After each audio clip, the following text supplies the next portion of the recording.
धोलावाटा के रहने वाले 64 वर्षीय विजय ने उत्तर पश्चिम रेलवे पर जबरन रिटायर्ड करने का आरोप लगाते हुए उत्तर पश्चिम रेलवे के महाप्रबंधक और अलवरगेट थाना पुलिस को एक पत्र सौंपा है। पीड़ित ने कहा कि जानबूझकर उसे नौकरी से निकाल दिया गया और इस मामले को लेकर उसने कई बार पत्र भी सौंपे, लेकिन कोई जवाब नहीं मिला और अब उसके सामने आर्थिक संकट खड़ा हो गया है।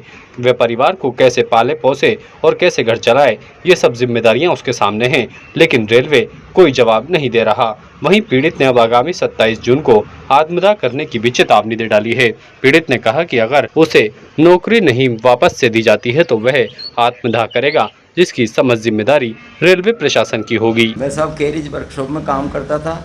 2019 को मेरे को फाइल बिना ऐसे रिटायर कर दिया और मेरे को खाने पीने के लिए, मेरे 64 साल की उम्र होगी, मैं खाने पीने के लाले पड़ रहे हैं, मेरे बच्चे तक भूखे मर रहे हैं और मैं इतना मेरे को नाजायज परेशान किया जा रहा, जिससे कि मैं अपनी जीवन लीला समाप्त करने को मजबूर करने के तहत मैं 27/6/2000 जून को आत्मदाह करने को मजबूर किया जा रहा। मैंने जिसकी मैंने सूचना अजमेर कारखाना अधिकारी को और कैरिज मुख्य यांत्रिक इंजीनियर को और महाप्रबंधक कार्मिक जयपुर को भेज दिए, जिसके पर अभी तक मेरी कोई सुनवाई नहीं की जा रही है। अब मैं हर तरह से मैं मजबूर हो चुका हूँ, जिसके कारण मैं 27 तारीख 6ठे महीने को अपनी जीवन लीला समाप्त करने को मजबूर रहूँ और करूँगा। मेरे को सब इन्होंने हरेसमेंट करके 2005 में नौकरी पर लिया। फिर मैंने इनसे सबूत ज़बरदस्ती माननीय जिला कलेक्टर के निर्देश के अनुसार मेरे को जो कोर्ट के आदेश की अवमानना करके मेरे को नौकरी पर लिया, दबाव डाल करके। मैं इनसे सबूत मांग रहा हूँ तो ये सबूत नहीं दे पा रहे और मेरे को ना नाजायज करके 2012 में भी बैठा दिया था।